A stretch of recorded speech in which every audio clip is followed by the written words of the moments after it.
첫 주 예배 함께 하게 돼서 감사하고 하나님이 영광을 받으시고 또 성령 안에서 하나님이 우리의 영혼에게 빛을 비추는 시간이 되기를 원합니다.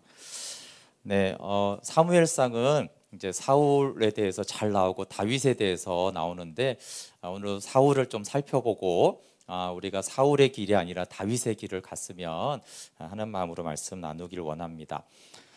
사울을 우리가 좀 관찰을 해보면 사울이 문제가 있는 사람은 맞는데 사울이 이제 하나님께 버림을 받잖아요. 근데 사울이 정말 하나님께 버림받을 만큼 잘못했는가라는 생각이 우리의 생각하고 좀 같지가 않아요. 사무엘이 올 때까지 기다리라는 말씀을 어겼어요. 근데 왜 어겼냐고 하니까 사울이 블레셋 군대는 막강하고 이스라엘 군대는 막 흩어지고 그리고 사무엘은 정한 날이 오지 않아서 제가 부득이하게 번제를 드렸습니다. 잘한 건 분명히 아니죠.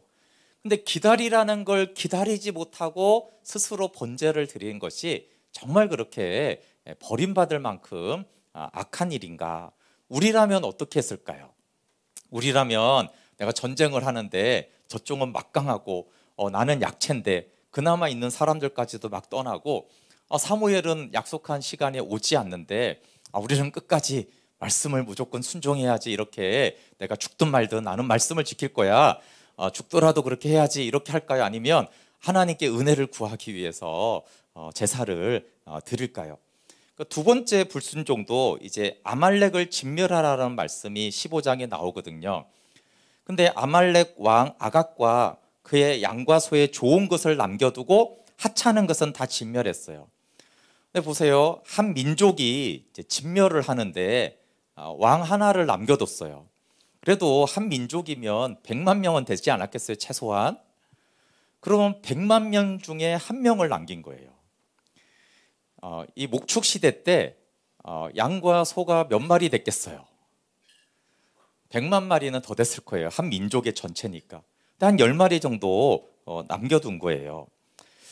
그러면 이게 몇 퍼센트를 순종한 거냐 하면요, 99.999%를 순종한 거예요.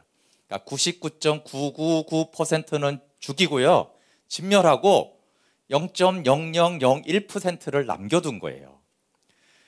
진멸하진 않았죠. 그렇지만 0.0001%를 남겨둔 것이 정말로 하나님께 버림받을 만큼 큰 죄인가?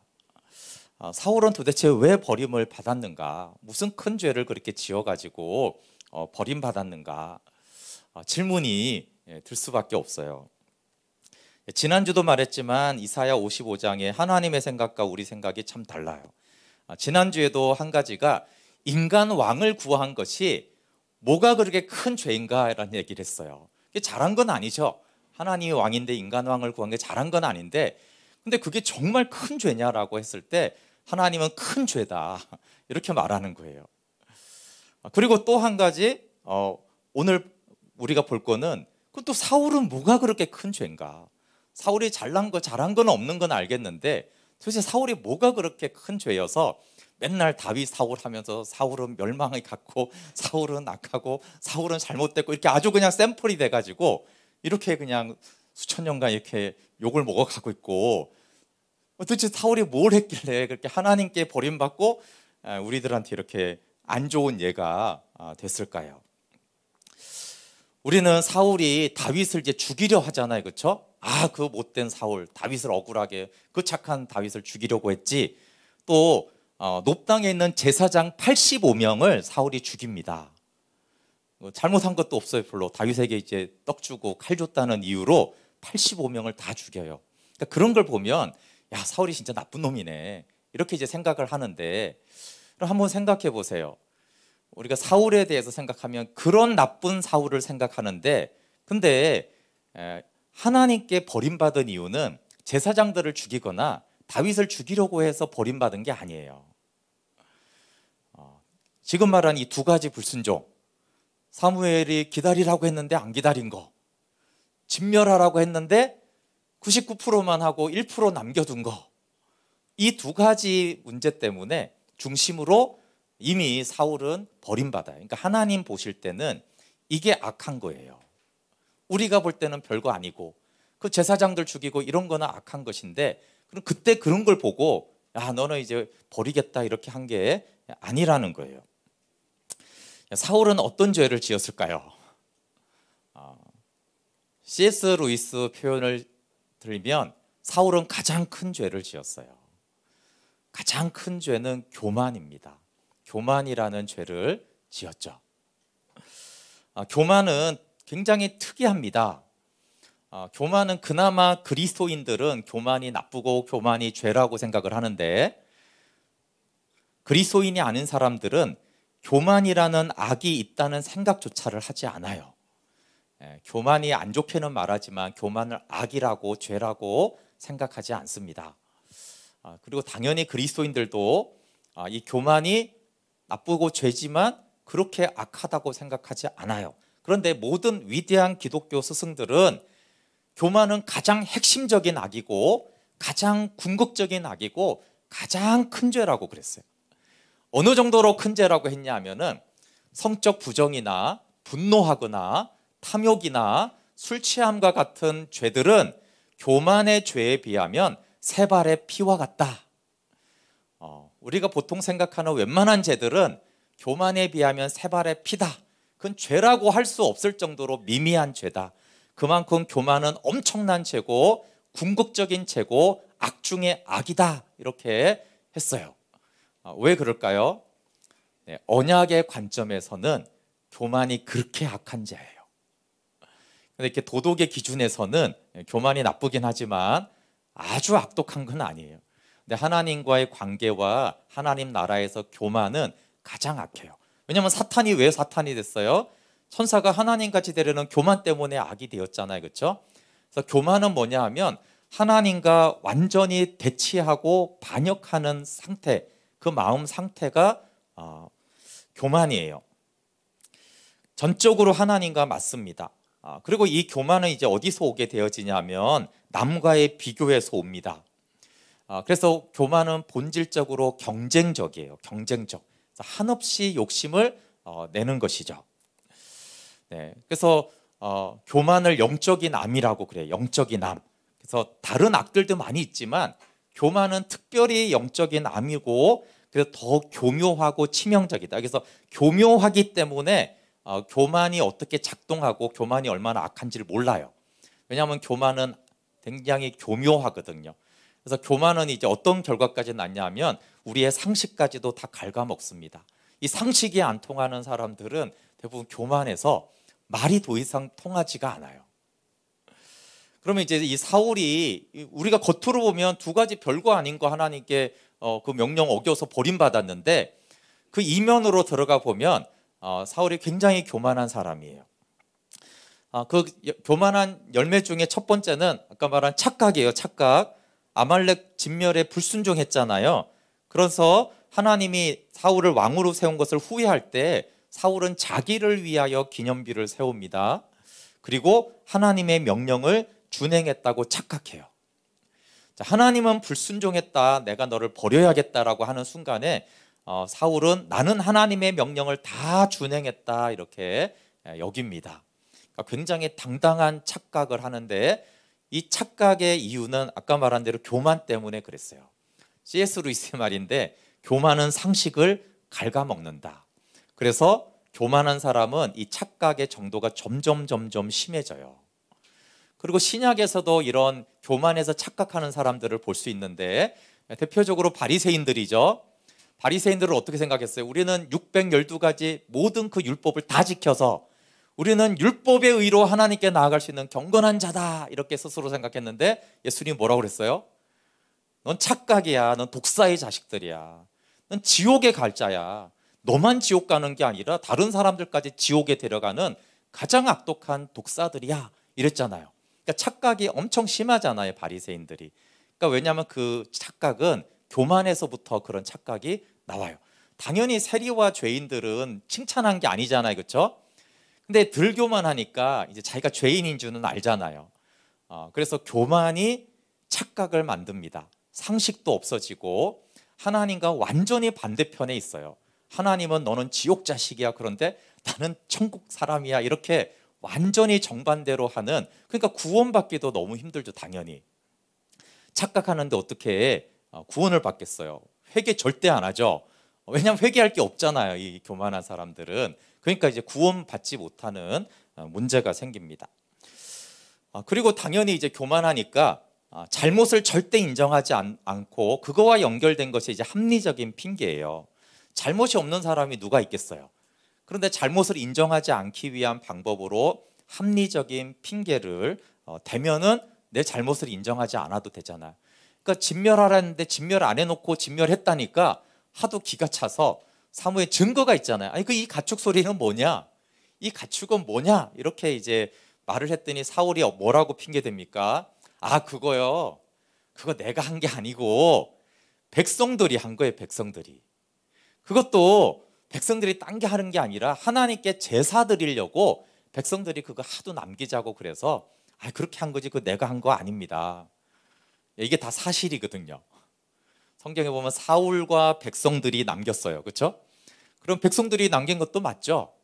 자기 이름만 살짝 빼면 되니까 거짓말은 아니잖아요. 그래서 사실에 근거한 합리적인 핑계를 댑니다. 근데 이 핑계의 목적은 뭐예요?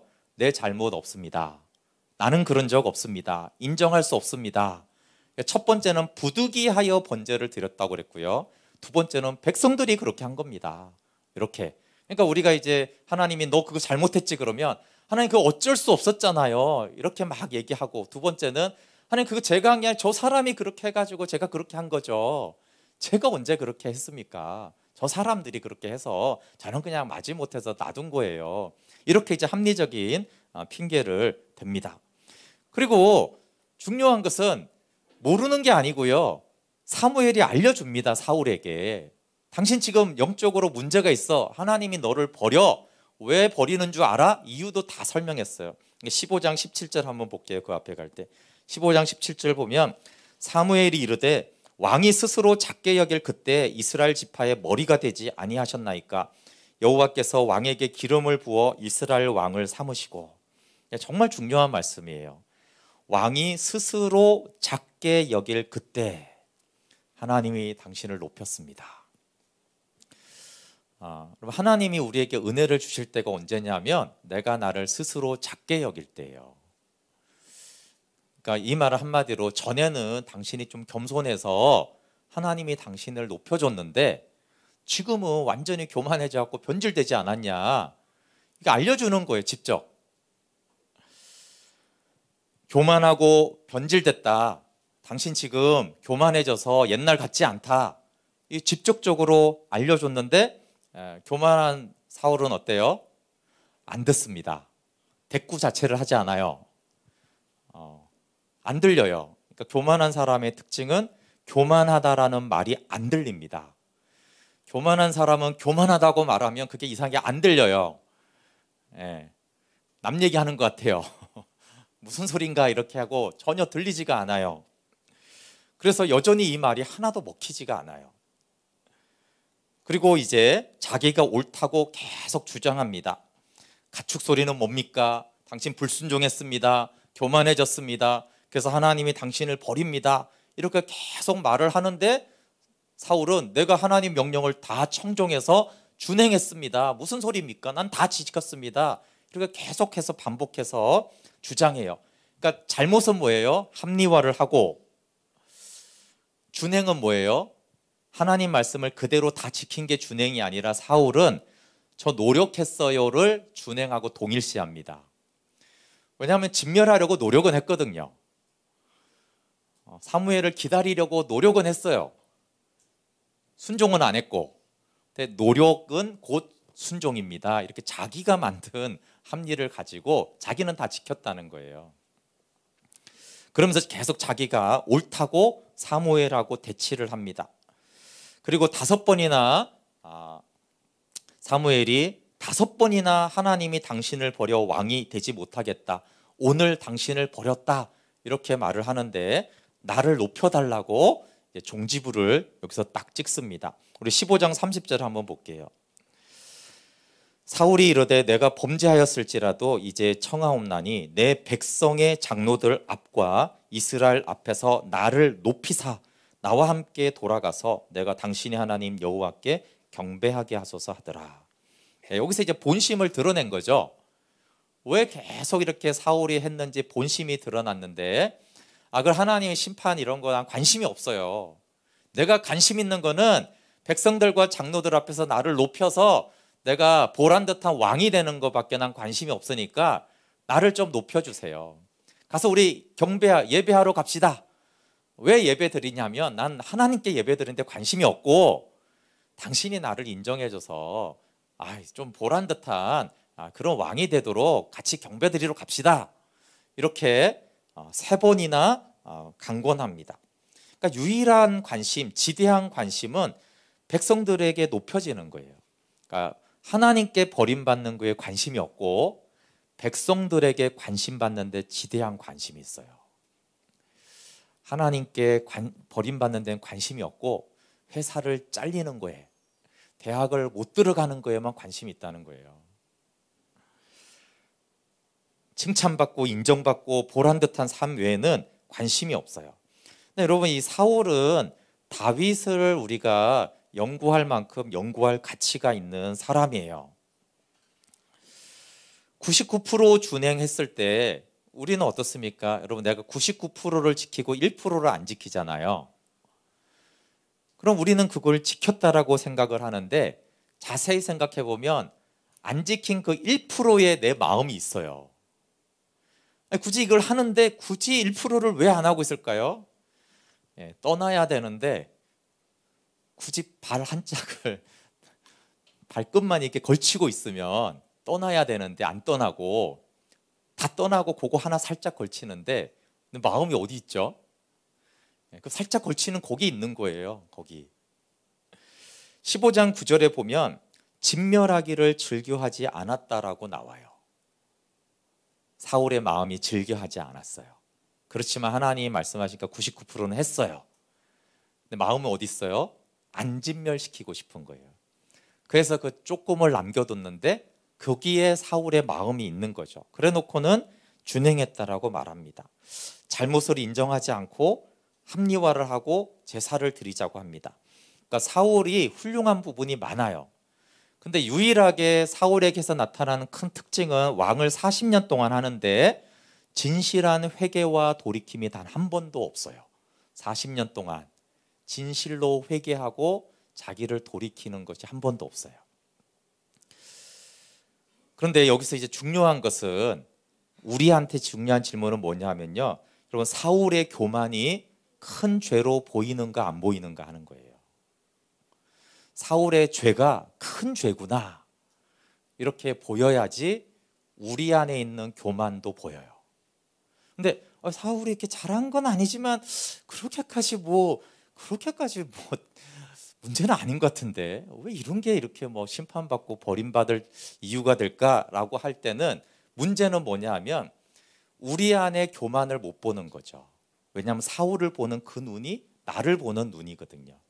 내가 잘한 건 아니지만, 내가 하나님께 영광을 돌리며 살지는 못했지만 내가 그렇게 뭐가 큰 문제가 있나, 이렇게 이제 생각하는 그 관점이 큰 문제라는 거예요. 왜 그래요?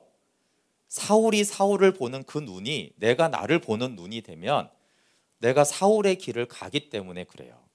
여러분, 우리는 예수님 믿어서 생명길로 나아가 천성을 가는 길도 잘 알아야 되지만, 도대체 누가 하나님께 버림받고 하나님께 나가지 못하는가도 잘 봐야 돼요.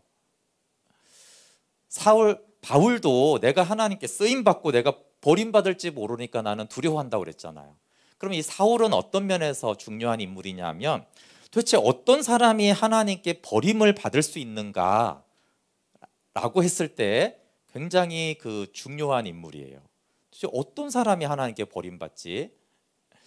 그래서 심각한 경고가 됩니다. 왜냐하면 이 사울은 종교적인 의무에 굉장히 충실한 사람이에요. 제사 아주 잘 드리는 사람입니다. 교회 생활 열심히 하는 사람이에요. 겸손해서 하나님께 택함도 받았고요, 성령 충만하고 암몬을 이기는 그런 영적인 경험도 있어요. 그리고 오늘 여호와께서 구원하셨다, 이렇게 이런 경험도 다 있는 사람이에요. 그러니까 오늘날로 말하면 교회 생활도 충실해 봤고 성령 체험도 해봤고 하나님이 이렇게 하셨다라고 영광도 돌렸던 사람이에요. 근데 그런 사람이 교만이라는 이 가장 큰 죄가 틈입해서 버림받는 본을 보여주는 거예요. 그래서 성령이 임하고 하나님이 나를 택하셨고 이런 것으로 안심하면 안 된다라는 것을 보여주는 예죠. 빌립보서 2장 12절에 나의 사랑하는 자들아 너희가 나 있을 때뿐 아니라 더욱 지금 나 없을 때에도 항상 복종하여 두렵고 떨림으로 너희 구원을 이루라. 사울같이 될 수 있기 때문에 두렵고 떨림으로 너희 구원을 이루라고 하는 거예요. 그래서 어떻게 하면 내 영혼이 피폐해지고 어떻게 하면 내가 버림받을 수 있는가에 대해서 사울은 아주 중요한 인물입니다. 그래서 이제 두 가지 길로 보통 사울과 이제 다윗을 우리가 많이 비교합니다. 회개와 심판에 대한 두 길이 있는데 하나님이 5번이나 사울을 버렸다고 그랬어요.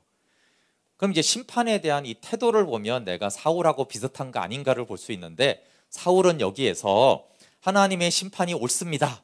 네, 하나님이 왕에서 나를 버린 것은 옳습니다라는 말을 단 한 번도 하지 않아요. 말만 없는 게 아니라 그런 태도와 자세가 없고 하나님의 심판을 계속 저항해요. 그리고 계속 왕노릇을 하려고 엄청나게 노력을 해요. 그래서 아까 읽은 대로 15장 30절에 뭐예요? 백성들 앞에서 나를 높여주소서, 이 말은 뭐예요? 길이길이 왕노릇하게 해주소서. 그러니까 왕을 버렸다고 했는데 하나님은 나는 계속 왕노릇 하고 싶어요, 이 말이에요. 그리고 그 다음에 이제 하나님이 사무엘에게 너 다윗에게 가서 이제 기름 부어라고 하니까 사무엘이 뭐라고 말합니까? 사울이 그거 알면 나 죽습니다, 이 말을 하거든요. 그러니까 무슨 말이에요? 사무엘이라는 위대한 선지자, 자기를 왕으로 세웠는데도 만약에 사무엘이 다른 사람을 왕으로 세운다면 사무엘을 죽이겠다는 거예요. 왜요? 내가 왕해야 되니까. 그리고 실제로 기름 부음 받은 이제 다윗이 기름 부음 받은 것을 알고 나니까 어떻게 해요? 그때부터 사울이 다윗을 죽이려고 하잖아요. 왜 죽이려고 해요? 자기 왕 계속 해야겠다는 거예요, 왕. 그러니까 하나님이 왕에서 버렸는데 하나님은 버린 것만 관심 없고 나는 계속 왕할 거예요. 심판을 전혀 받아들이지 않아요. 그러니까 하나님은 무너지고 쓰러져도 다시 의를 기초로 세울 수 있는데 심판을 받아들이고 회개를 하면 이 사울은 심판을 받아들이지 않아요. 반면에 우리가 잘 알듯이 다윗은 심판을 받아들이죠. 압살롬의 반역으로 예루살렘을 떠날 때 하나님이 왕을 그만두라고 하면 그만두겠다, 이렇게 말합니다. 이제 언약궤도 가져갑시다, 제사장이 이렇게 말하니까 아니다, 언약궤는 예루살렘에 놔둬라. 하나님이 선하시면 내가 여기 돌아올 것이고, 그 다음에 하는 말이 사무엘하 15장 26절이에요. 그러나 그가 이와 같이 말씀하시기를 내가 너를 기뻐하지 아니한다. 즉 나는 너 왕 되지 않으면 좋겠다, 이렇게 하나님이 말씀하신다면 종이 여기 있사오니 선히 여기시는 대로 내게 행하십시오. 저 왕에서 쫓겨나서 평생 도망자로 살겠습니다. 하나님이 왕에서 내려오라는데 기꺼이 내려오겠습니다. 그거 선하신 것입니다. 이렇게 얘기하는 거예요. 그 다음에 이제 갈 때 알잖아요. 시므이가 막 저주를 하잖아요, 그렇죠? 사무엘하 16장 7절 11절 요약하면 이렇습니다. 시므이가 저주하는 가운데 이와 같이 말하기를 피를 흘린 자여, 이 사악한 자여, 가거라 가거라. 그렇게 말했는데 뭐라고 말해요? 여호와께서 그에게 명령하신 것이니 그가 저주하게 버려둬라. 하나님이 저주하는 거면 나는 저주를 당연히 받겠다. 나를 욕하고 비난하게 내버려둬라. 내가 하지 않은 일도 했다고 비난해도 하나님이 그렇게 하시면 나는 그 비난을 받겠다. 하나님의 심판을 이렇게 마음으로 받아들여요. 하나님이 하신 것이라면.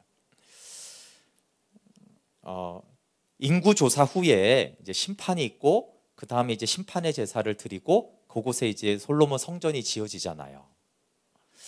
근데 다윗은 그때 딱 한 번 심판을 받아들인 게 아니에요.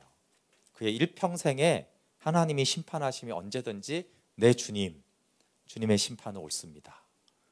그게 늘 있었던 거예요. 그리고 그때 이제 노년의 인구조사 때도 그 심판을 받아들이고 심판의 제사를 드렸을 때 거기에 하나님이 이제 성전을 세우는 것이죠. 심판에 대한 반응이 회개의 깊이입니다. 어떤 사람이 진짜 회개했냐, 그 회개가 이제 다 깊이가 다르잖아요. 그것은 심판을 얼마나 깊이 받아들였냐가 그만큼 깊이 회개하는 거예요. 그러니까 다윗은 정말 깊은 회개를 할 줄 알았고, 사울도 이렇게 막 다윗 죽일래다가 울고 막 이럽니다. 근데 전혀 심판을 안 받아들이죠. 그러니까 막 울고 잘못했다 아무리 이렇게 말해도 전혀 심판을 안 받아들이는 사울은 회개한 게 아니에요. 그러니까 우리가 말로 하고 눈물 흘리고 이런 게 회개가 아니라 하나님의 심판이 옳습니다 라고 할 때 사실 그게 이제 회개가 되기 때문에 우리가 잘 알듯이 다윗은 회개의 본이 돼서 비록 잘못도 많이 하고 연약한 일이 많았지만 고난이 정말 많았잖아요, 가정 안에. 그럼에도 불구하고 생명의 길을 갑니다. 성령 충만에 대해서도 다른 길을 갑니다. 사울과 다윗 모두에게 여호와의 영이 크게 임합니다. 근데 둘의 차이점이 있는데 다윗에게는 한 단어가 이제 추가된다고 그랬어요. 그것이 이날 이후로입니다. 이날 이후로. 우리 16장 13절 한번 볼게요. 16장 13절. 사무엘이 기름 뿔병을 가져다가 그의 형제 중에서 그에게 부었더니 이날 이후로 다윗이 여호와의 영에게 크게 감동되니라. 여러분, 이날 이후로가 참 중요하지 않습니까? 똑같이 성령이 임했어요. 그런데 사울은 한때 성령에 감동되었던 사람이 되었고 다윗은 이날 이후로 지속적으로 성령에 감동이 됩니다. 그리고 그 이유는 사울은 성령이 임했는데 교만함으로 인해 성령님이 떠나시고 다윗은 성령님이 임한 이후로 계속 겸비함으로 성령님과 동행합니다. 왜냐하면 하나님 교만한 자를 대적하시고 겸손한 자에게 은혜를 베푸시잖아요.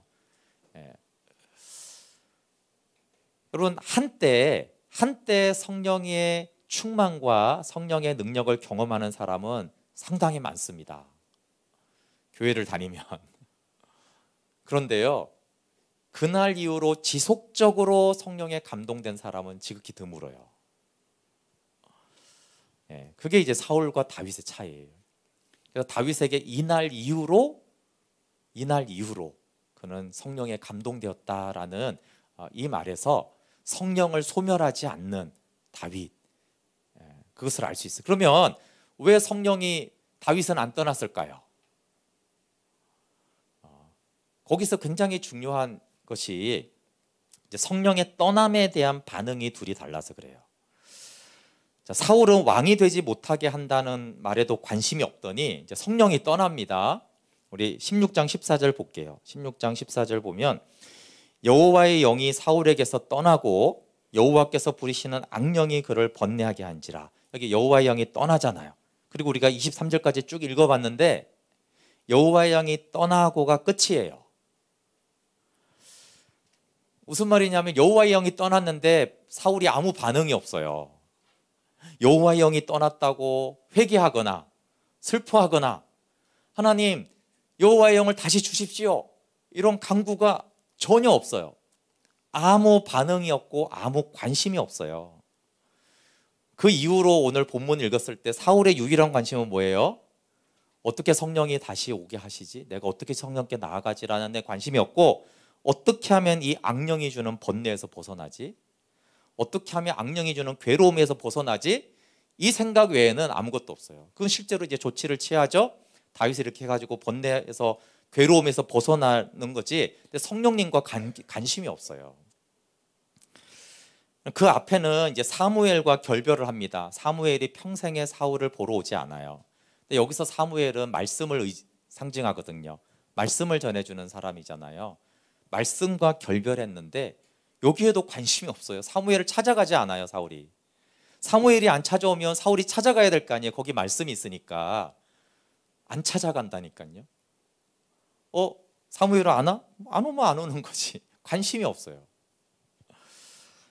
방법을 찾지 않아요. 어떻게 하면 말씀의 선지자 사무엘과의 관계를 회복할까? 어떻게 하면 다시 성령이 임하게 할까? 방법을 찾지 않아요. 괴로움이 떠나게 하는 방법은 찾아요. 근데 성령과 다시 교제하는 것은 찾지를 않아요.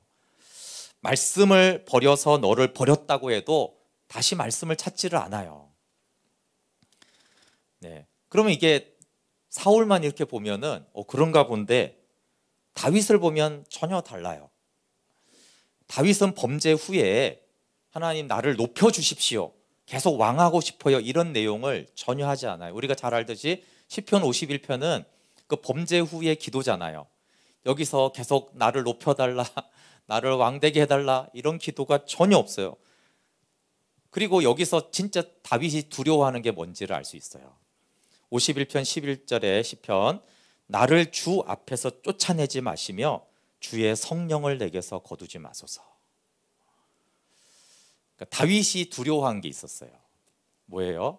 주님 앞에서 쫓겨나는 거. 자, 왕에게서 쫓겨나는 거, 사람에게서 버림받는 게 아니고요. 다윗은 주님 앞에서 쫓겨날까 봐 굉장히 두려워했어요.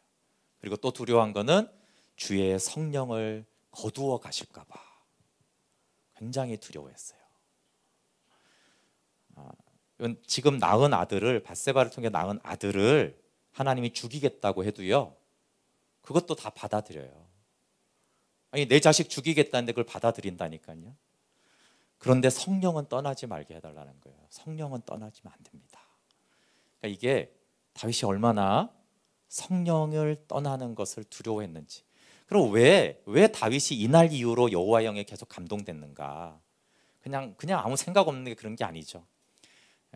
다윗은 사람들한테 소외받고 뭐 도망 다니고 왕이 안 되고 이런 거는 괜찮다는 거, 힘들지만 가족이 풍파되고 갈등하고 이런 거 힘들지만 그런 거는 받아들일 수 있다는 거예요. 감내할 수 있다는 거예요. 근데 성령님이 떠나시면 안 된다는 거예요. 주님 앞에서 나를 쫓아내시면 안 된다는 거예요. 그러니까 그날 이후로 성령에 계속 감동되잖아요, 그렇죠? 그러니까 성령께 계속 감동이 돼요.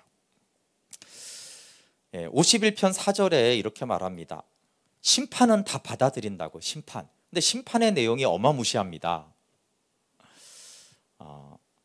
아들이 죽을 거다, 칼이 내 집에서 떠나지 않을 거다, 너한테 재앙이 임할 거야, 이렇게 이 엄청난 이 재앙에 대해서요, 51편 4절에 이렇게 말해요. 내가 주께만 범죄하여 주의 목전에 악을 행하였사오니 주께서 말씀하실 때, 그러니까 심판하셨을 그 말씀에 대해서 의롭다 하고 주께서 심판하실 때 순전하시다 하리이다. 새 번역은 이렇게 했어요. 주님의 심판의 판결은 옳고 주님의 심판은 정당합니다. 공동 번역은 의역을 한 건데, 당신이 내리신 심판의 선고는 천번 만번 옳습니다. 이런 거는 천번 만번 옳다는 거예요. 얼마나 고통스러운 일이에요. 그거는 옳다는 거예요. 그런데 주의 성령은 거두지 말아 주십시오. 이 모든 일을 다 행하실지라도 저에게 주의 성령은 거두지 말아 주세요. 여러분, 이런 간절함으로 주의 성령을 동행하기를 원하는 사람이 흔한가요? 인생 파탄 나도 다 괜찮다는 거예요. 성령님만은 거두어 가지 마세요.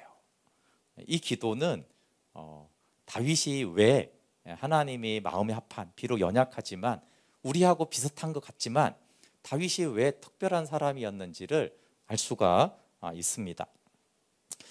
여러분, 성령 충만이 사라졌을 때, 나한테 한때는 성령 충만했는데, 성령님이 임재가 있었는데, 한때는 성령님이 내 삶을 막 인도해 갔는데, 그게 사라졌을 때 우리가 사울처럼 반응하는지 다윗처럼 반응하는지. 사울도 좋아하지는 않았겠죠. 그렇죠? 어쩔 수 없지 뭐. 떠나셨는데 어떡하겠어. 이 괴로움을 빨리 없애야겠다, 이렇게 사울처럼 하는지. 하나님, 그것만은 안 됩니다. 성령님만은 제게서 거두시면 안 됩니다. 저 다른 거 다 주님이 뭐라고 하시면 다 받아들일겠지만 성령님은 떠나게 하시면, 제가 성령님이 떠날 만큼의 죄를 지었습니다. 저 같은 죄인에게 성령님이 떠나셔야 하지만, 그러나 저의 죄를 용서하시고 성령님만은 떠나지 말게 해주세요. 그러니까 이 어떤 반응인가라고 하는 거예요. 이게 사울과 다윗의 길을 갈라 놓았습니다. 사무엘과의 결별도 마찬가지죠. 여러분, 이렇게 사울을 제가 묵상했을 때 정말 사울하고 저하고 많이 닮았더라고요. 근데 닮을 수밖에 없는 거는 사울은 아담 안에 있는 사람의 가는 모든 사람의 길이에요. 아담이 가는 길이에요. 아담도 보시면 사울하고 똑같거든요. 처음과 이렇게 하나님과 함께 거닐다가 결국 하나님처럼 되려는 교만 때문에 그렇죠? 죄의 세력에 속아 넘어서 결국은 범죄하고 그러잖아요. 그러니까 물론 나중에 회개를 하지만 아담이 가는 길, 그러니까 인간의 전형적인 모습이 사울의 모습이에요. 근데 제가 이제 묵상하면서 유일하게 다른 게 뭐냐 하면 이 성령의 떠남에 대한 반응이 내가 사울하고 좀 달라서 너무 감사했어요. 성령이 떠나시고 하나님이 얼굴을 돌렸을 때 그게 괴롭고 그걸 회복하기 위해서 찾고 구하는 거. 시편 기자들은 어찌하여 주께서 내게서 얼굴을 돌리셨나이까, 이런 탄식의 기도가 많아요. 그러니까 그럴 일은 있단 말이에요. 하나님이 어떤 이유로 우리에게 얼굴을 돌리실 수 있어요. 근데 그거를 사울처럼 뭐 돌렸으면 어쩔 수 없지, 그래도 나는 백성들 앞에서 계속 높아져야지, 이런 게 아니라 이걸 계속 찾는 거예요. 아니, 어떻게 해서, 왜 그렇습니까? 제가 죄 때문입니까? 무엇 때문입니까? 그럼 저희가 어떻게 하면 주께서 다시 내게 얼굴을 돌리시고 다시 내가 주의 얼굴을 볼 수 있겠습니까? 계속 이거를 찾고 구하는 거예요. 그리고 이게 괴롭다는 거예요. 다윗이 계속 왕이지만 부족한 게 없지만 성령이 떠나면 나는 그게 괴롭다고 계속 하는 거예요. 문제가 없는데 사회적으로. 말씀을 버려서 임한 심판이면 말씀을 찾는다 되는 거예요. 근데 여러분, 이게 하나님의 은혜예요. 잘 보세요. 하나님이 아니면 다 사울의 길을 가요. 아니, 보이지 않는 그 성령이라는 하나님의 영이라는 막연한 것보다 당장 있는 괴로움을 벗어나고 싶죠. 그 인간의 본성이잖아요. 그런데 하나님의 은혜가 임하면 지금 괴로운 게 문제가 아니라 성령을 구하게 된다니까요. 하나님, 나를 떠나시면 안 됩니다. 하나님, 저를 쫓아내시면 안 됩니다. 이게 세상 사람들은 안 중요하잖아요. 근데 이게 중요한 거예요. 이게 중요해요. 이게 괴롭고 이걸 구하는 거예요. 이게 하나님의 은혜죠. 다시 하나님께 돌아올 수 있도록. 사울은 말씀으로 돌아가는 근원 치료를 하지 않아요. 그리고 악령을 떠나게 하는 임시 방편을 택합니다. 세상의 문제를 해결하든 영적으로 악한 영을 쫓아내는 축사든 임시적으로 필요합니다. 그런데 이건 절대 근원 치료가 아니에요. 근데 사울은 지금 당장 있는 문제들을 해결하는 사람이죠. 근데 여러분, 이 세상이 다 그러지 않나요? 돈이든 병이든 교육의 문제든 다 지금 있는 문제 해결하려고 난리잖아요. 정말 영원하고 근원적인 문제를 해결하려고 하지 않잖아요. 그러니까 사울이 그런 반응을 보이는 거예요. 근데 다윗은 아닙니다. 하나님, 저는 영원한 것을 붙잡아야겠습니다. 나는 말씀으로 돌아가야겠습니다. 나는 하나님 앞에 있어야 됩니다. 이런 근원적인 곳으로 돌아갔죠. 그리고 이런 상황적인 고통과 정신적인 고통의 본질이 악령에 있는데, 여기서 악령을요, 여호와께서 부리신 악령, 이렇게 그래요. 그러면 본질이 악령이에요. 지금 하나님께 버림받은 거예요. 자, 사울에게 접촉돼서 괴로움을 주는 건 악령이지만 그 악령을 보내신 분이 하나님이잖아요. 그럼 지금 이 악령하고 해결해야 돼요? 하나님하고 해결이 돼야 돼요. 자, 우리 가운데 있는 문제, 정신적인 고통과 환경적인 고통과 이런 것들이 당장 있잖아요. 근데 이걸 보내신 분이 하나님이잖아요. 그럼 지금 하나님과의 해결이 돼야 돼요? 얘 문제하고 해결이 돼야 돼요. 사울이 악령하고 싸우죠. 물론 이기지도 못하지만 어쨌든 당장 괴로움이 사라지면 잠깐 좋아했다가 이런 걸 반복하지만 이런 방식이 우리들의 방식인지 봐야 되는 거예요. 사실 세상은 다 이 악령하고 싸우죠. 잠시 좋아졌다가 또 고난 왔다가, 잠시 좋았다가 또 염려 왔다가, 잠시 좋아졌다가 계속 반복하잖아요. 하나님께 돌아가지 않아요. 네, 여러분, 진짜 고통은 성경은 이렇게 말해요. 예레미야 2장 19절에 내 악이 너를 징계했고 내 반역이 너를 책망할 것이라. 그런즉 내 하나님 여호와를 버림과 내 속에 나를 경외함이 없는 것이 악이고 고통이다. 참 이게 희한하죠. 여호와를 버리고 하나님을 경외하지 않는 것이 악이라는 것까지는 좀 이해가 되는데 그게 네 고통이다라는 거예요. 네가 하나님을 버린 게 네 고통이다. 네, 적어도 이게 고통인 걸 알면 소망이 있고 다시 하나님께 돌아가죠. 사울은 이게 고통인 줄 몰랐어요. 여호와의 영이 떠난 것이 진짜 고통인지 모르고 악령이 괴롭히는 게 진짜 괴로움이라고 생각한 거예요. 그리고 또 다른 차이점은 다윗은 이제 영적으로 섬기는 자가 되죠. 악령을 떠나게 하는 자가 되고, 오히려 사울은 악령의 지배를 받고 영적으로 도움을 받는 자가 돼요. 왜 다른 길을 갔을까요? 그럼 둘 다 공통점은 이렇습니다. 다윗과 사울이 둘 다 하나님의 기름 부음을 받아요. 둘 다 성령 충만을 경험했어요. 그리고 둘 다 40년 동안 왕을 했습니다. 그러니까 왕으로 보면 사울도 초대 왕이니까 대단한 왕이죠. 사실 나라를 건국한 왕들은 다 대단한 사람들이거든요. 근데 인생의 끝과 영원에서 보면 둘은 완전히 다른 길을 가잖아요. 사울의 소원과 갈망은 이거였어요. 아까 읽어본 15장 30절에 내가 비록 범죄했지만 일단 범죄는 내버려 두고 사람들 앞에서 나를 좀 높여주십시오. 다윗은 뭘 갈망했어요? 우리가 잘 알듯이 여호와께 바라는 한 가지 일, 그것을 구하리니 내가 내 평생에 여호와의 집에 살면서 여호와의 아름다움을 바라보며 그의 성전에서 사모하는 그것이라. 그러니까 외적으로 왕이고 이거 다 비슷해요. 권능도 임하고 되게 비슷한데 둘이 보면은 속 중심이 다르잖아요, 그렇죠? 사울은 사람들 앞에서 좀 잘 보이고 싶다. 다윗은 나는 하나님을 좀 바라보고 싶다. 아버지 집에 좀 거하고 싶다. 이 갈망이 달라요, 소원이. 그럼 나의 갈망과 내가 가는 길은 어디인가요? 사람 앞에서 나를 높이는, 외적으로는 비슷한데 사울이 내 안에 들어있는지 다윗이 내 안에 들어있는지. 우리는 다윗의 실패와 다윗도 교만한 적이 있고 악함을 우리가 잘 알고 있습니다. 그러나 다윗의 회개와 그 심판을 수용하는 마음과 제발 성령은 거두지 말아달라는 이 고백을 통해서 다윗이 왜 나하고 성정도 비슷하고 나하고 실패도 비슷한데 왜 다윗의 그 생명의 길에서 그리스도를 나타내는지를 알 수가 있어요. 겸손해지고 싶은 첫걸음은 내가 교만하다는 사실을 깨닫는 거예요. 나는 우쭐대지 않는데 그 사람은 우쭐하다고 C.S. 루이스가 그랬어요. 나는 교만하지 않는 것 같은데 라는 그 사람은 사실은 되게 교만하다는 사실을 알아야 된다. 스스로 작게 여길 그때 하나님은 높이시지만 그 마음을 잃어버리면은 우리가 다른 길을 갑니다.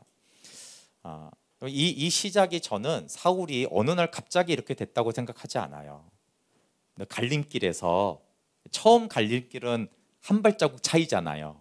이 길과 이 길은 처음에는 뭐 1m 차이인 거예요. 근데 그 길을 장시간 걸어가면 이게 1km, 10km, 100km가 되잖아요. 그러니까 우리가 잘못 갈 수는 있는데 다윗도 잘못 갔고, 그러나 내가 사망의 길을 가고 교만의 길을 가고 아담의 길을 가고 있다는 것을 내가 발견하고 돌이킨다면 다윗을 길을 갈 수 있지만 내가 어느 길을 가지 못한다는 사울의 착각이, 자기 핑계가 엄청난, 결국은 사울을 그 사망의 길을 다시 돌이킬 기회를 이제 잃어버리게 했잖아요.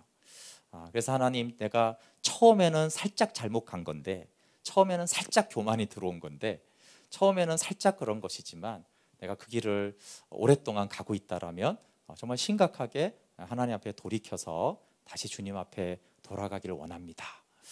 주의 성령을 거두지 말아 주십시오. 이것이 우리의 가장 큰 기도가 되기를 원합니다. 우리 함께 같이 찬양하고 좀 기도할게요. 다윗이 시편 51편에서 회개하면서 한 말씀으로 지은 곡이죠. 정결한 마음 주시옵소서 찬양하면서 나를 주님 앞에서 멀리하지 마시고 성령을 거두지 말아달라는 간절한 기도가 우리의 기도가 되기를 원합니다.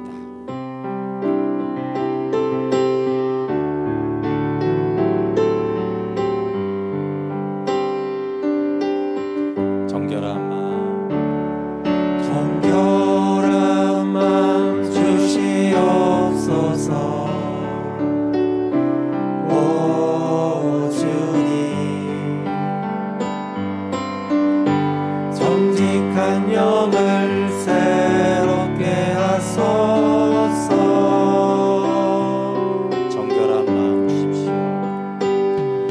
정결한 맘 주시옵소서. 오 주님,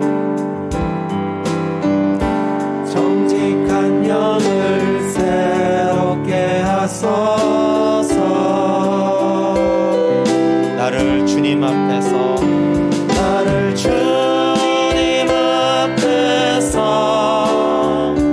멀리하지 마시고 주의 성령을 거두지 마옵소서.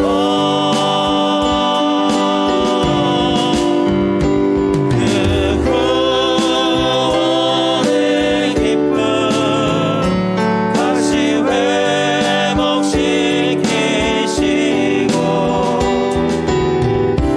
변치 않는 맘 내 안에 주소서. 나를 주님 앞에서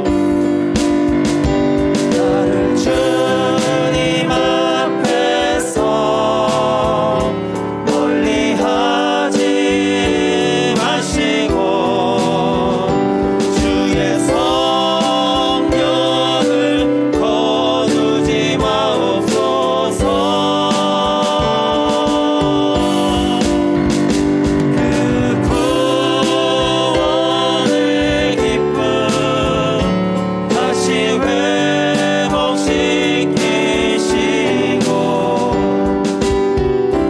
변치 않는 맘 내 안에 주소서.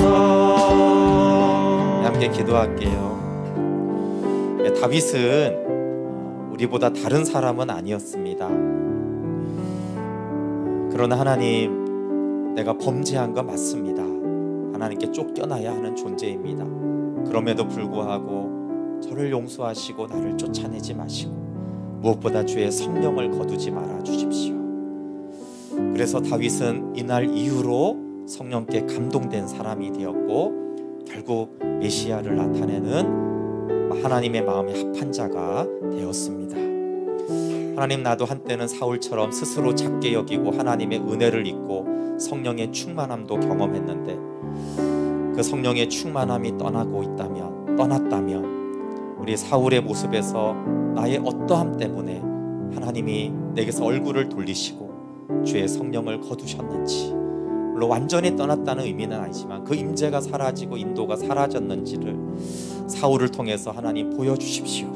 그리고 다시 하나님께 돌이켜 하나님, 악령이 문제가 아니라, 악령으로 인한 이 괴로움이 문제가 아니라 하나님, 성령이 떠난 것, 하나님 안에 머물지 않은 것, 말씀을 떠난 것, 하나님 이곳으로 다시 돌아가게 하여 주시옵소서.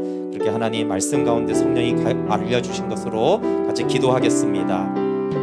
하나님 아버지, 저희 안에 정결한 마음 주시고 성령의 빛을 비춰주셔서 하나님, 우리 안에 어떤 사울의 모습이 있기에 왜 한때 성령의 임재가 내게서 사라졌는지, 성령님의 인도하심이 내게서 떨어졌는지, 왜 전에는 역사하시고 내가 스스로 작게 여길 때 나와 함께 하시고 나를 높여주시며 나를 세워주신 하나님을 내가 잃어버렸는지를 사울을 통해 하나님 보게 하여 주십시오.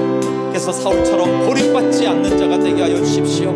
사울처럼 교만하고 끝까지 왕노릇하다가 버림받는 그런 심판의 표상이 아니라 비록 심판 가운데 있으나 다시 하나님께로 돌이키는 다윗의 길을 갈 수 있도록, 예수 그리스도의 길을 갈 수 있도록 도와주십시오.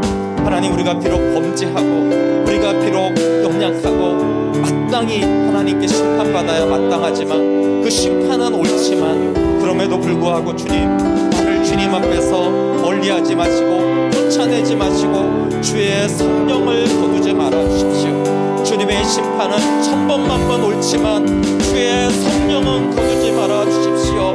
다시 주의 성령 충만함으로 다시 성령 안에서 성령과 동행하고 말씀 안에 살아가는 그리스도 안에 살아가도록 하나님, 다른 것은 잃어버려도 하나님 말씀으로 살아가고 성령으로 살아가는 하나님 성령에 감동된 이것만은 쫓아내지 말아 주십시오.